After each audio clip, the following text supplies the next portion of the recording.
Hi friends, welcome back to my channel my life style by Ramya Paruchuri. ఎలా ఉన్నారు అందరూ? నేనైతే చాలా బాగున్నాను. మీరు కూడా చాలా బాగున్నారని అనుకుంటున్నాను. ముందుగా ఈరోజు మన టాపిక్లోకి వెళ్ళిపోదామండి. ఈరోజు టాపిక్ వచ్చేసరికి 5 బోల్డ్ steps to transform your life. ఈ 5 స్టెప్స్ మీకు క్లియర్గా అర్థం అవడం కోసం నేను ఇండివిజువల్ పాయింట్స్ అనేవి ఎక్స్ప్లెయిన్ చేస్తానండి.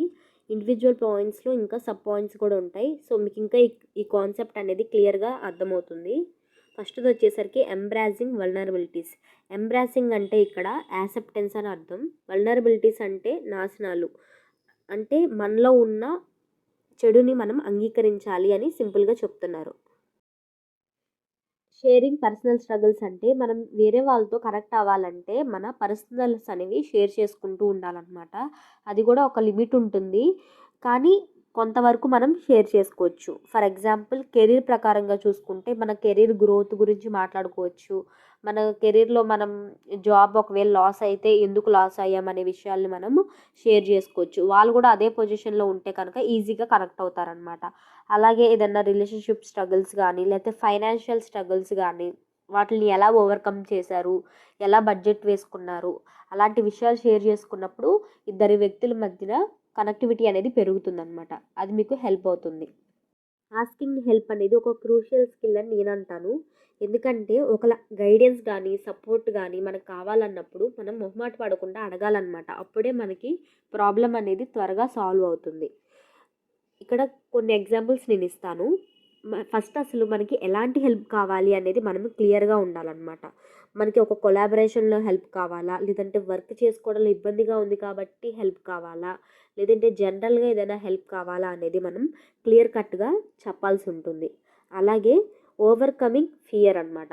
మనకి ఏదైనా భయాలు ఉన్నాయి అనుకోండి, అలాంటి భయాల విషయంలో కూడా మనం ఎవరైతే మన మాట వింటారో, ఎవరైతే లిజనర్స్ ఉంటారో వాళ్ళకి చెప్పినప్పుడు ఏంటంటే కొంత రిలీఫ్ వస్తుందన్నమాట.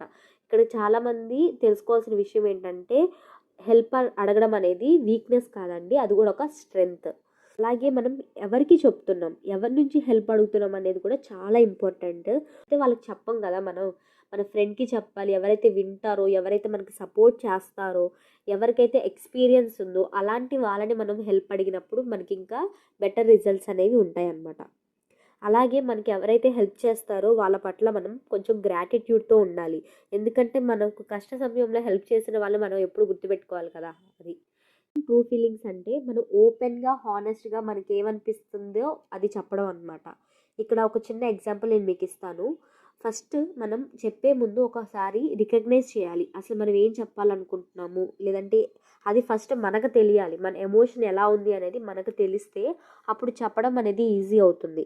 కొన్నిసార్లు మనల్ని ఎవరైనా ఎలా ఉన్నారు అన్నప్పుడు ఫైన్ అంటాం, లేదంటే ఐమ్ ఓకే అని అంటాం, లేదంటే అప్సెట్ అని అంటాం. అలా చిన్న చిన్నగా కట్ చేసేసే కంటే మీరు ఎలా బాగున్నారు, ఒకవేళ మీకు బాగాలేదు అంటే ఐఎమ్ ఫ్రస్ట్రేటెడ్ ఎందుకంటే అని చెప్పి అక్కడ రీజన్ ఇవ్వడం చాలా ఇంపార్టెంట్. అలాగే ఏదైనా ఒక మాటలు తెగించేయకుండా దాన్ని ఎక్స్ప్లెనేషన్ ఇచ్చినప్పుడు పక్కన వాళ్ళకి ఇంకా బాగా అర్థమవుతుంది అదనమాట.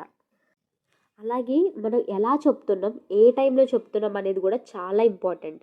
ఇప్పుడు ఒక ఇంపార్టెంట్ విషయం ఉంది, అప్పుడు ఒక పక్కన మనిషి బాగా బిజీగా వర్క్ చేసుకుంటున్నప్పుడు వెళ్ళి మనం ఆ విషయం చెప్పామనుకోండి, అది కన్వే అవ్వాల్సిన విధంగా కన్వే అవ్వదన్నమాట. అదే మనం ఒక స్పేస్ తీసుకొని ఒక రూమ్లో కూర్చొని ప్రశాంతంగా ఒక విషయాన్ని ఎక్స్ప్లెయిన్ చేసినప్పుడు అది తొందరగా కన్వే అవుతుంది. సో మనం ఎలాంటి సిచ్యువేషన్స్లో చెప్తున్నాం అనేది కూడా చాలా ఇంపార్టెంట్.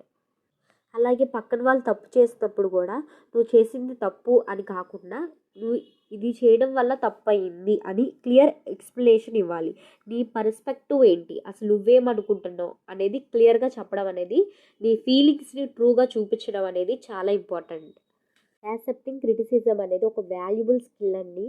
మనం ఓపెన్ మైండ్ సెట్తో కనుక ఈ విషయాన్ని మనం తీసుకుంటే, ఫీడ్బ్యాక్ తీసుకుంటే మనం ముందుకెళ్ళడానికి చాలా ఛాన్సెస్ ఉంటాయన్నమాట. ఎప్పుడైతే ఒకరు పాజిటివ్గా ఫీడ్బ్యాక్ ఇస్తే మనం హ్యాపీగా ఫీల్ అవుతాం, అదే నెగిటివ్గా ఫీడ్బ్యాక్ ఇస్తే అప్సెట్ అవుతాం. కానీ అక్కడ మనం అప్సెట్ అవ్వకుండా ఓపెన్ మైండ్తో దాన్ని తీసుకోవాల్సి ఉంటుంది. ఫర్ ఎగ్జాంపుల్ ఎవరైనా ఏదైనా చెప్పినప్పుడు ఇది బాగాలేదు అన్నప్పుడు ఎందుకు బాగాలేదు అని చెప్పి దాన్ని ఎక్స్ప్లెనేషన్ అడగాలి. అంతేగాని ఎందుకు మీరు అలా అంటున్నారు అని వాళ్ళు మాట్లాడేదాన్ని మనం ఆపకూడదు. అలాగే అటాక్ చేసినట్టు ఫీల్ అవ్వకుండా ఓపెన్ మైండ్తో మనం ఉండాలి. ఇమ్మీడియట్ రెస్పాన్స్ కాకుండా వాళ్ళు ఏం చెప్తున్నారు అనేది వినడం అనేది కూడా చాలా ఇంపార్టెంట్. అలాగే కొన్నిసార్లు ఏంటంటే మనము వాళ్ళని అప్రిషియేట్ చేయాల్సి ఉంటుంది. లైక్ మనకు ఫీడ్బ్యాక్ ఇస్తున్నారంటే మనం డెవలప్ అవ్వడానికి హెల్ప్ చేసినట్టే కదా! సో అప్పుడు ఏం చెప్పొచ్చు, మీరు నా దాకా ఈ విషయం తీసుకొచ్చినందుకు థ్యాంక్ యూ అని చెప్తే అదొక పాజిటివ్ మైండ్ సెట్ అనేది క్రియేట్ అవుతుంది. సెకండ్ పాయింట్ వచ్చేసరికి చేజింగ్ డ్రీమ్స్. ఇందులో కూడా కొన్ని పాయింట్స్ అనేవి మీకు చెప్తాను. డిఫైనింగ్ డ్రీమ్స్ అంటే ఇక్కడ ఏదో పెద్ద విషయం కాదండి. మనం ఒక రోడ్ మ్యాప్ అనేది తయారు చేసుకోవాలన్నమాట. లైక్ అందరూ అంటారు నాకు ఈ గోల్ ఉంది, నాకు ఈ డ్రీమ్ ఉంది, నేను ఇది చేయాలనుకుంటున్నాను అని రకరకాలుగా మనం చెప్తాము. అలా చెప్పడం కాకుండా పర్టికులర్గా నువ్వేం చేయాలనుకుంటున్నావు అనేది ఫస్ట్ సెట్ చేసుకోవాలి. అది సెట్టింగ్ అంబిషియస్ గోల్స్ అంటే ఏంటంటే మన గోల్ ఉంటుందో అది ఇమీడియట్గా జరిగిపోవాలి అని అనుకోవడం మూర్ఖత్వం అని నేను అంటాను. ఎందుకంటే ఏది ఇమీడియట్గా అవ్వదు, కొంచెం టైం అనేది పడుతుంది. సో రియలిస్టిక్గా ఉండాలి మనం పెట్టుకునే గోల్స్ అనేవి. ఒక గోల్ చిన్నదైతే కొంచెం తక్కువలో పెట్టుకోవచ్చు, 1 ఇయర్ అలా పెట్టుకోవచ్చు. ఒకవేళ పెద్ద బిజినెస్ స్టార్ట్ చేయాలనుకున్నప్పుడు ఖచ్చితంగా మీకు గ్రౌండ్ వర్క్ అనేది చాలా అవసరం కాబట్టి దానికి టైం పడుతుందని మీరు రియలైజ్ అవ్వాలన్నమాట. అందుకని లాంగ్ టర్మ్ గోల్స్ అనేవి పెట్టుకుంటూ ఉండాలి. అలాగే మీరు విజన్ అనేది చాలా క్లియర్గా ఉండాలి. లైక్ ఏం చేస్తే ఏమి లాభం వస్తుంది, ఏం చేస్తే ఏం నష్టం వస్తుంది అనేది మీరు క్లియర్ కట్గా ఉండాలన్నమాట. అంటే ఈ కోర్స్ చేస్తే ఇంకా నాకు త్వరగా ఈ జాబ్ వస్తుంది అనేది ఉంటే ఆ కోర్స్ చేయడంలో తప్పు లేదు. అది నేను చెప్పేది ఏంటంటే ఒక హెల్ప్ అనేది మనం తీసుకోవాల్సిన అవసరం వచ్చినప్పుడు తీసుకోవాలి. అంతా మన మీదే పెట్టుకొని ముందుకు వెళ్ళాలి అంటే కష్టం. ఓవర్కమింగ్ ఫియర్ ఆఫ్ ఫెయిల్యూర్ అంటే ఏం లేదండి, మనం ఏదైనా బిజినెస్ స్టార్ట్ చేసాము, లేదంటే ఏదైనా వర్క్ స్టార్ట్ చేసాము, దాంట్లో మనం ఫెయిల్ అయ్యామంటే రిగ్రెట్ ఫీల్ అవ్వకుండా దాంట్లో నుంచి ఒక లెసన్ అనేది మనం తీసుకోవాలన్నమాట. అది మన ఫ్యూచర్ సక్సెస్కి చాలా హెల్ప్ అవుతుంది. అలాగే మన మైండ్ సెట్ అనేది ఛాలెంజింగ్గా ఉండాలి. ఫియర్ వచ్చేసి అంటే భయపడిపోయి మనం అక్కడే ఆగిపోవడం కంటే అదొక ఛాలెంజ్గా తీసుకుని ఇంకా ముందుకు వెళ్ళడం అనేది మనలో ఉండాలన్నమాట. పర్ఫెక్ట్ ఎగ్జాంపుల్ దీనికి నా యూట్యూబ్ జర్నీయే. ఎందుకంటే నేను 7 మంత్స్ గ్యాప్ తర్వాత మళ్ళీ మీ ముందుకు వస్తున్నాను. సో ఇలాంటి ఒక మంచి మైండ్ సెట్ నాకు ఉండాలి, నేను ఏదైతే తెలుసుకున్నానో అది మీకు తెలియాలి అని చెప్పేసి నేను ఈ వీడియో అయితే చేస్తున్నాను ఫ్రెండ్స్. ఇంకా ఇంపార్టెంట్గా ఏంటంటే మిస్టేక్స్ నుంచి మనం ఖచ్చితంగా ఐడెంటిఫై చేయాలన్నమాట. అనలైజ్ చేయాలి, ఏ తప్పులు చేసాం, ఎక్కడ చేసాం అని చెప్పేసి తెలుసుకోవాలన్నమాట. ఎప్పుడు చూసినా మనం రిజల్ట్ గురించి ఆలోచిస్తూ ఆగిపోతాము. అలా కాకుండా మనం ఎంత ఎఫర్ట్ పెట్టాము, మనం పెట్టిన ఎఫర్ట్ కరెక్టా కాదా అనేది కూడా చూసుకుంటూ ఉండాలి. అవుట్ ఆఫ్ కంఫర్ట్ జోన్ అనేది అదొక బ్యూటిఫుల్ ప్రాసెస్ అండి. ఆ ప్రాసెస్లో మనం ఏంటంటే చాలా పేషెన్స్గా ఉండాలి. అలాగే కంపాషన్ అనేది ఉండాలన్నమాట. అంటే ఎవరో ఏదో చెప్పారని కాకుండా మనకి సొంతంగా దాని మీద ఉద్దేశం ఉండాలి. అంటే బయటికి రావాలి కంఫర్ట్ జోన్ నుంచి అని చెప్పేసి మనకు మనం అనుకోవాలన్నమాట. ఎప్పుడైతే మనం కంఫర్ట్ జోన్లో ఉంటామో మనం డెవలప్ అవ్వడానికి ఛాన్సెస్ చాలా తక్కువగా ఉంటాయన్నమాట. సో కంఫర్ట్ జోన్ నుంచి బయటకు వచ్చి మనం ఏం సాధించాలి అనుకుంటున్నామో అది సాధించడానికి ప్రయత్నం అనేది చేయాలి.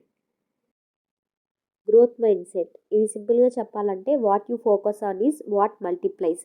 అంటే ఏదైనా ఒక పని మనం ఫోకస్ పెట్టి ప్యాషనేట్తో చేసామంటే దాని రిజల్ట్ అనేది పాజిటివ్గా ఉంటుంది. అదే కనుక మనం సరిగ్గా చేయలేదంటే, మన ఫోకస్ సరిగ్గా లేదంటే దాని రిజల్ట్ అనేది నెగిటివ్గా ఉంటుంది.